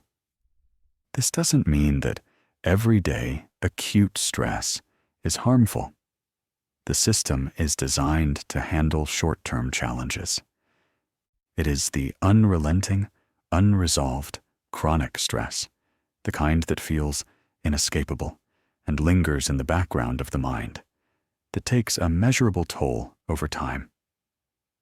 Therefore, practices that actively cultivate a sense of calm and safety are not just good for mental health. They are direct physiological interventions. Mindful breathing, meditation, spending time in nature, listening to gentle music, engaging in a creative hobby that absorbs you. These activities can lower stress hormones, reduce inflammatory markers, and promote a state of parasympathetic nervous system dominance, often called the rest and digest state. This state is the ideal operating environment for a balanced, vigilant, but non-reactive immune system. It sends signals throughout the body that the coast is clear, allowing the immune forces to stand down from a state of high alert and operate from a baseline of peaceful surveillance. You are creating the internal climate in which your quiet protectors can do their best work. Connection, both social and to the living world, also weaves itself into this picture. Loneliness and social isolation have been linked in studies to poorer immune responses, including higher levels of inflammation and reduced antibody production after vaccination. Positive, supportive social interactions seem to have a protective, modulating effect. Similarly, spending time in natural environments, a practice the Japanese call shinrin-yoku, or forest bathing, has been shown to increase the activity and number of natural killer cells and anti-cancer proteins. This is thought to be due partly to exposure to beneficial, volatile organic compounds released by trees, called phytoncides, and partly to the profound calming effect of nature on the nervous system. We're not isolated, self-contained systems. We are embedded in social and ecological networks, and the quality of our connections to other people and to the living earth resonates deeply within our physiology, influencing the quiet conversation of our cells. Finally, there is the profound act of partnership that is vaccination. We touched on this earlier in the context of memory. A vaccine is a respectful conversation with your adaptive immune system. It presents the system with a safe, harmless version of a pathogen, a killed virus, a fragment of its protein, a weakened live version, allowing it to go through that entire elegant process of recognition, clonal selection, affinity maturation, and memory cell generation without the danger and damage of the actual disease. It is a training exercise, a drill conducted in complete safety. It fills a page in the immune system's memory library before you ever meet the real threat in the wild. For older adults, vaccines like the high-dose flu shot or the shingles vaccine are especially important. They are designed to provoke a stronger response in an aging immune system that might not react as robustly to standard formulations. They are a way of saying to your experienced immune library, "This is important. Let's make sure we have a strong, ready entry for this one." Vaccination is a testament to human ingenuity, partnering with the body's own innate wisdom, a way of honoring and assisting the quiet work of immunological memory. All of these elements, sleep, nourishment, gentle movement, stress modulation, connection, and preventive care, are not separate items on a checklist. They are interwoven threads in the tapestry of a life that supports quiet vitality. They create the stable, nutrient-rich, calm, and connected internal and external environment in which the magnificent, complex, and peaceful system of your immunity can function as it was designed to.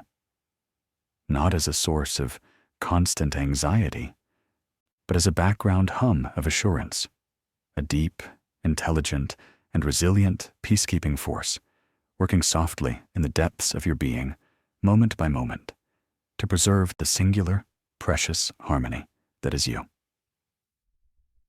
As we bring our quiet exploration to a close, let us rest for a moment in the understanding we've gathered, and then gently widen the lens to see the full picture of what this means for a life of quiet vitality. We have journeyed together from the outermost deserts of the skin to the flowing rivers of the mucosa, through the silent, custodial patrols of the innate immune system, and into the exquisite, memory-filled libraries of the adaptive response.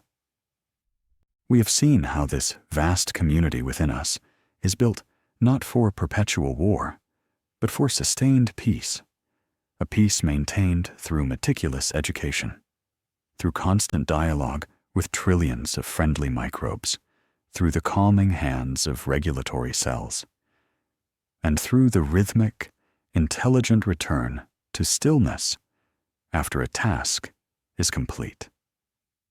We've reflected on how this system has its own life story, maturing, learning, and adapting with grace across our decades. And we've considered how the daily choices we make create the harmonious environment in which this quiet work can flourish. Now let us integrate these truths into a final, contemplative understanding of the body's resilience, particularly as we navigate the later, rich chapters of life. The quiet work of the immune system is perhaps the most profound biological example of a universal principle of life. That resilience is not about never being challenged, nor about an unchanging rigidity. True resilience is about the dynamic, elegant capacity to respond to a disturbance, to adapt with intelligence, and to return to a state of balance, a balance that may be subtly new, informed by the experience. It is about the maintenance of the self in a world that's constantly, gently, asking us to change. In our senior years, this concept of maintenance takes on a deeper, richer meaning. The body is no longer the rapidly growing, easily repaired vessel of youth. It has become a living repository of experience, a testament to endurance and adaptation. The immune system mirrors this journey perfectly. Its shift from the vigorous, expansionist readiness of youth to the experienced, nuanced, and sometimes more deliberate wisdom of age is not a flaw or a failure. It is a logical and remarkable adaptation to a changed internal and external landscape. By this stage in life, the body has encountered a lifetime of antigens.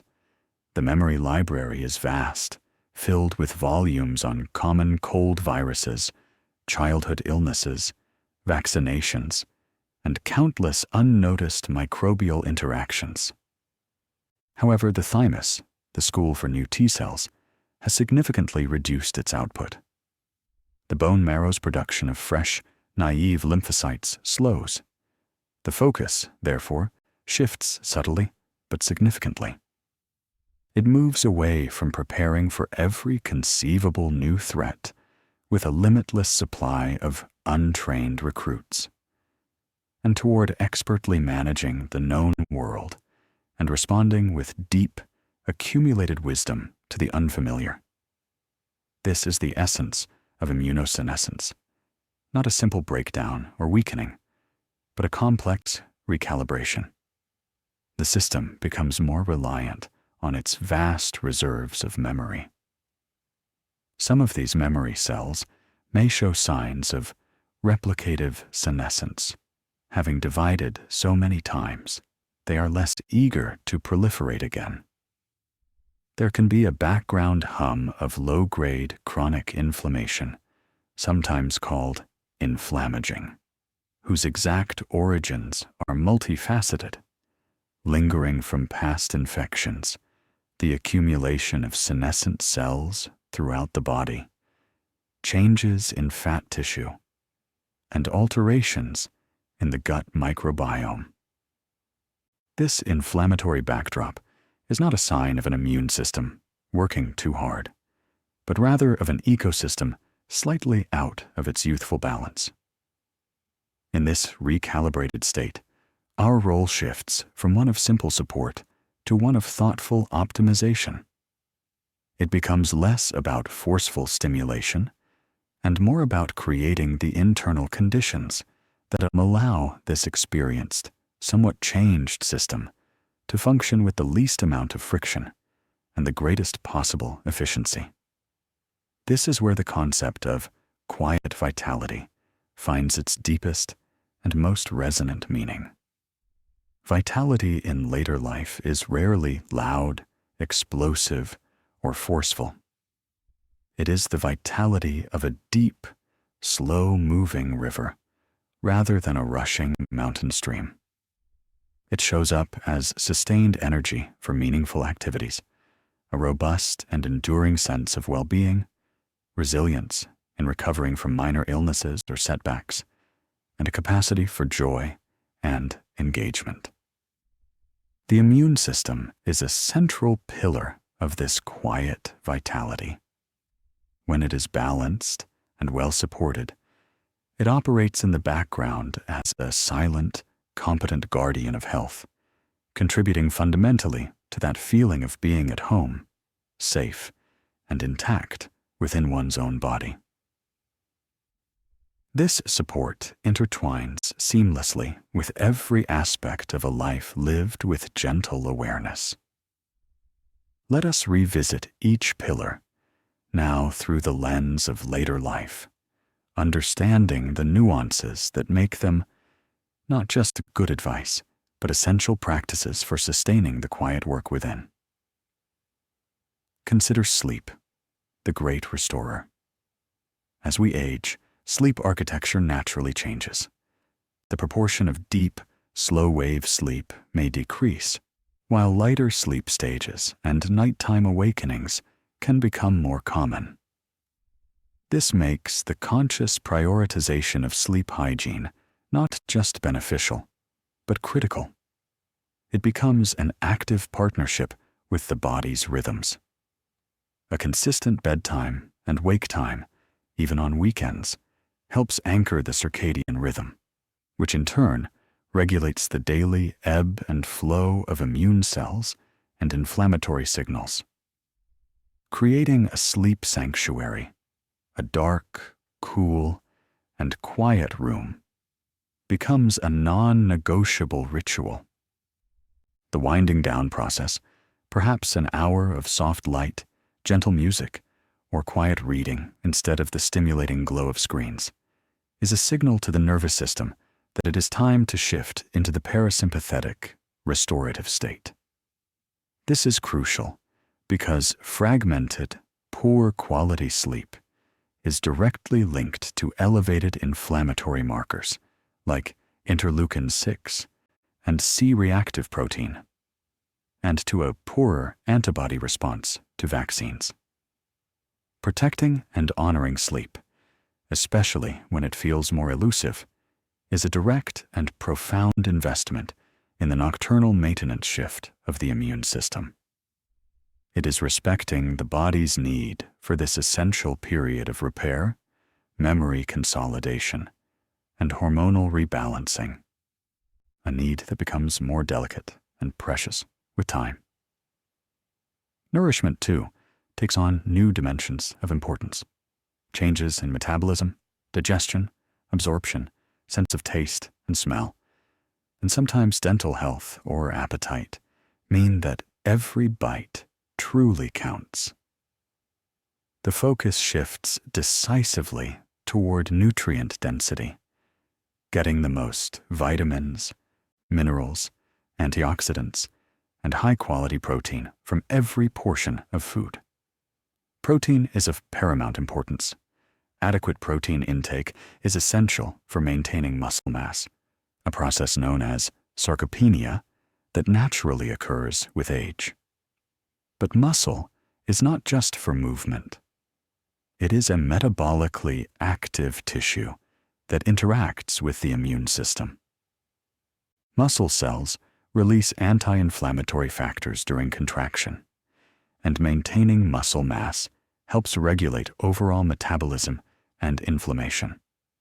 Furthermore, proteins are broken down into amino acids, which are the literal building blocks for antibodies, cytokines, and all the new immune cells that must still be produced. A deficiency in protein can directly hamper the immune system's ability to mount an effective response. Equally important is the vibrant world of phytonutrients found in colorful fruits and vegetables. These compounds, lycopene in tomatoes, anthocyanins in berries, beta-carotene in sweet potatoes, sulforaphane in broccoli, act as modulators of inflammation and antioxidants, protecting immune cells from the oxidative damage that can accumulate over a lifetime. The fiber in whole grains, legumes, fruits, and vegetables remains an unsung hero. Soluble fiber feeds the beneficial bacteria in the gut microbiome, which fermented into those crucial short-chain fatty acids, SCFAs, like butyrate.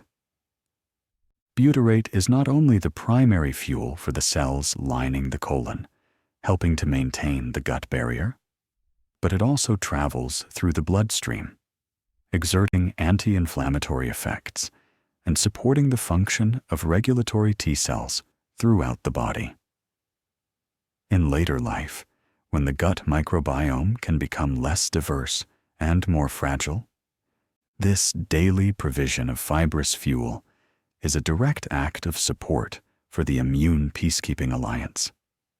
Eating thus becomes a deliberate, daily practice of providing the highest quality raw materials for a system that is meticulously conserving its resources and relying on precision.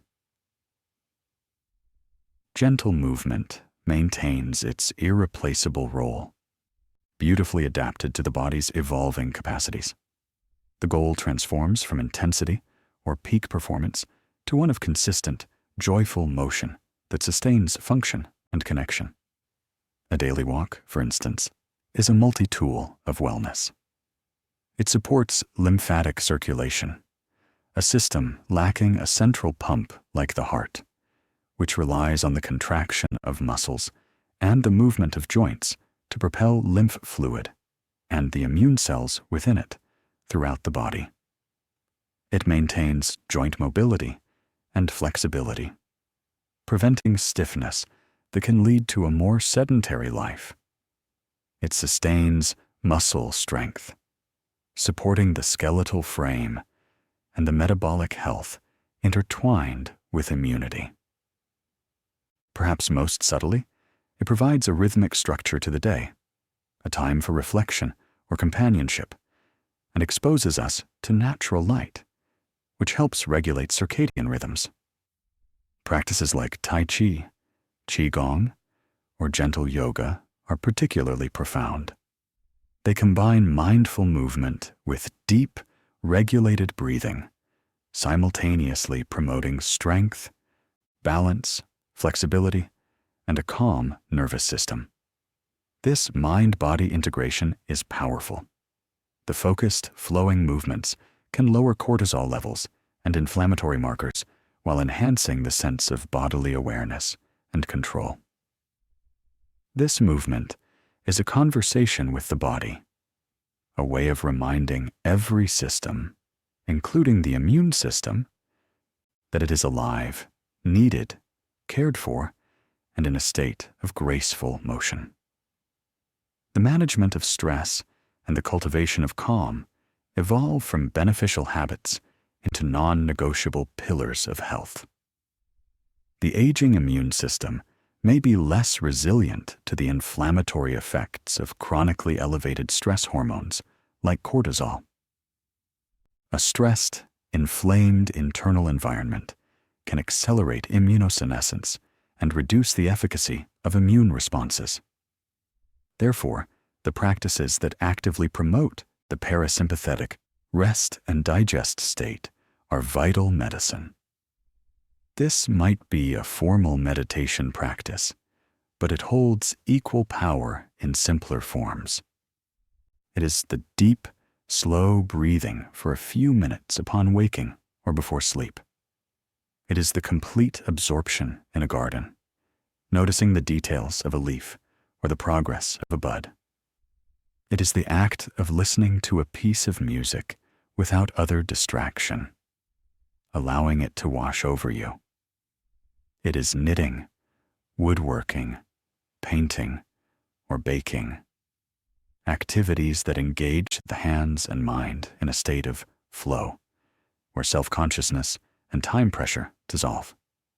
It is sharing a leisurely, talk-filled meal with loved ones. These moments are not escapes from life. They are the very essence of a life well lived.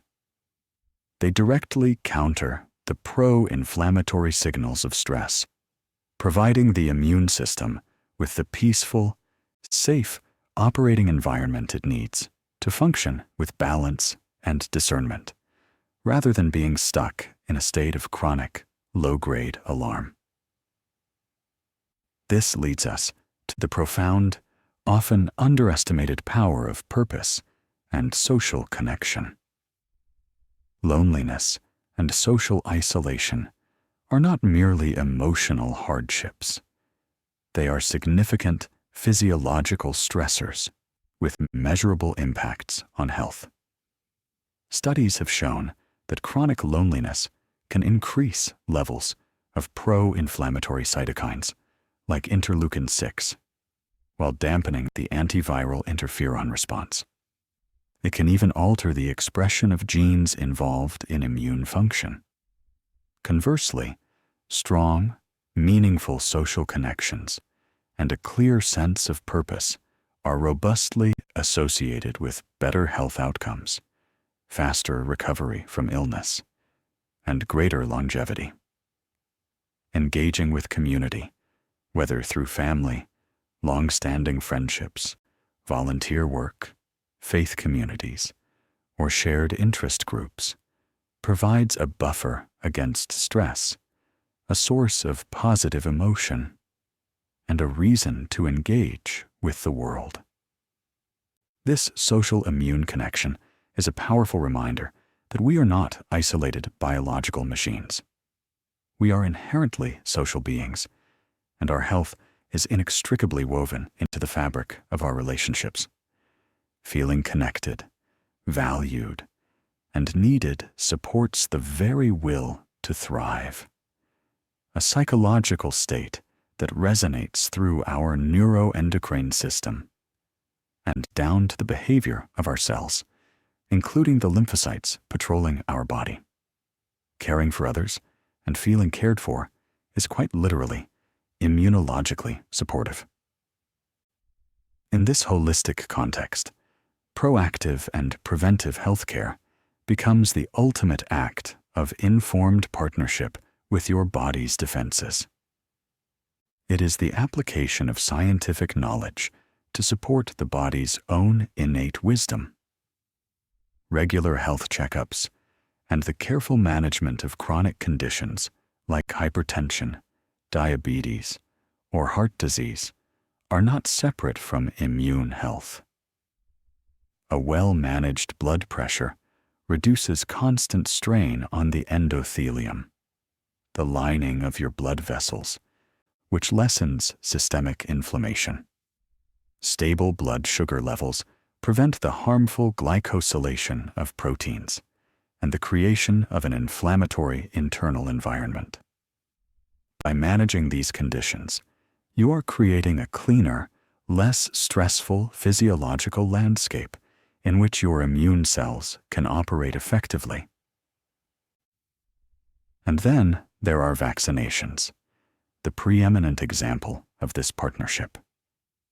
For the aging immune system, staying current with recommended vaccines is a critical strategy. Vaccines like the adjuvanted flu shot, the pneumococcal vaccines, the new RSV vaccines, and the shingles vaccine are specifically important. They are designed with an understanding of immunosenescence. Some, like the high-dose flu vaccine, contain a larger antigen dose to provoke a stronger response in a system that might be less reactive. The shingles vaccine, which is a recombinant subunit vaccine, powerfully reactivates memory T cells specific to the varicella zoster virus, which has lain dormant in the nerves since childhood chickenpox, preventing its painful re-emergence. These vaccinations are like vital strategic briefings for your immune library. They ensure it has the most current, critical intelligence and a robust, ready-to-deploy defense against threats that pose a significantly higher risk in later years. This is not a replacement for the body's own defenses. It is a collaboration, using human ingenuity to augment and direct the body's deep wisdom for maximum protection with minimal risk.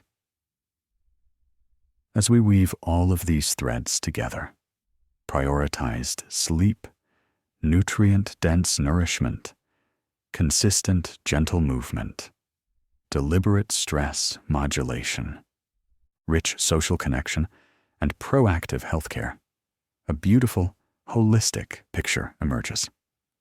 The immune system is not a separate, mysterious thing to be constantly worried about, boosted with supplements, or blamed when we fall ill. It is a dynamic, living expression of the entire body's state of being.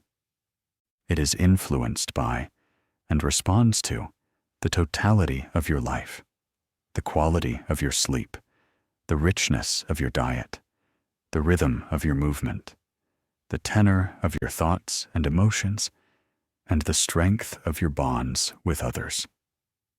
You cannot hack it in isolation with a magic pill, but you can nurture it profoundly and effectively by nurturing the whole person, by consciously, gently cultivating a life of quiet vitality.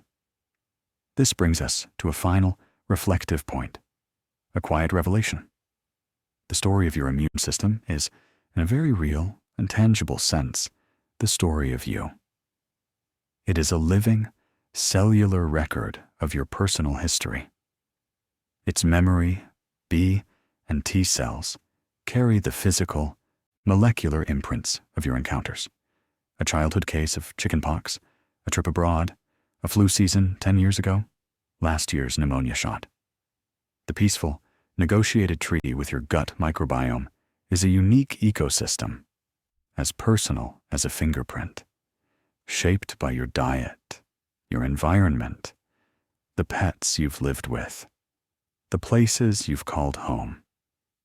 The very fact that your immune system tolerates your own heart, your own skin, your own brain, is a daily, silent miracle of biological identity, a tolerance learned in the thymus long ago and maintained every second since. When you feel the warmth of a fever, the ache in your limbs, or the deep fatigue that asks you to rest on the couch, you are not being failed by your body. You are witnessing a profound and ancient intelligence in action. You are feeling the innate system creating an inhospitable climate for a pathogen. The adaptive system mobilizing its specific learned forces. All while the regulatory systems work diligently to keep the response measured, targeted, and ultimately temporary. These sensations are the translation of 1 billion cellular conversations into a language your conscious mind can understand. They are a request for cooperation, a request for you to provide the rest, the hydration, the patience that will support the process. Listening to these requests, honoring them, is a fundamental part of the partnership. It is the conscious you aligning with the wisdom of the subconscious, cellular you. So, as you go about your days, I hope you can carry with you a renewed sense of this quiet, magnificent activity within. When you choose a piece of fruit, feel the sunlight it contains, becoming part of the cellular fuel for a patrolling macrophage. When you take a slow, deep breath, feel a moment of gratitude for the mucosal river and the ciliary escalator that tirelessly, silently keep your lungs clear. When you enjoy a shared laugh with a friend, appreciate how that joy sends calming, anti-inflammatory signals through your nervous system, creating a better internal environment for every system.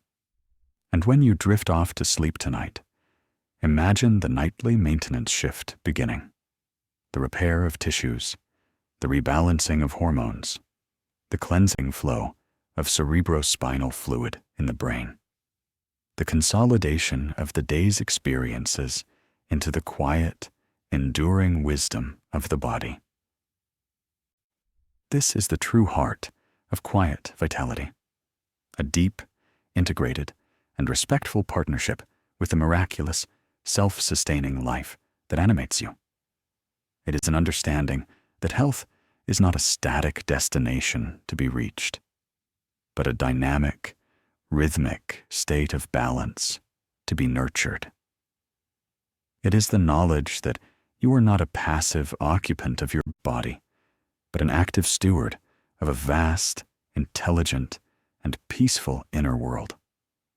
And your immune system is one of the most eloquent expressions of this balance, a vast, ancient, and wise community working tirelessly in the background, devoted to the single, sacred task of preserving the unique and wonderful phenomenon that is you. Thank you for joining me on this extended journey of understanding, for allowing your mind to relax and explore the quiet wonders within. If this calm exploration has brought you a sense of peace, wonder, or useful knowledge, and if you'd like to support this channel in its mission to bring gentle education and quiet reflection to others, you can do so by liking this video and subscribing to Quiet Vitality.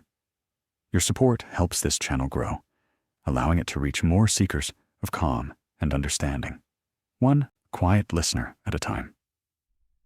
Wherever you are, whatever the hour, I wish you deep rest, gentle awareness, and the profound comfort of knowing that within you, a quiet, intelligent, and resilient force is always at work, tending the gentle, enduring light of your vitality.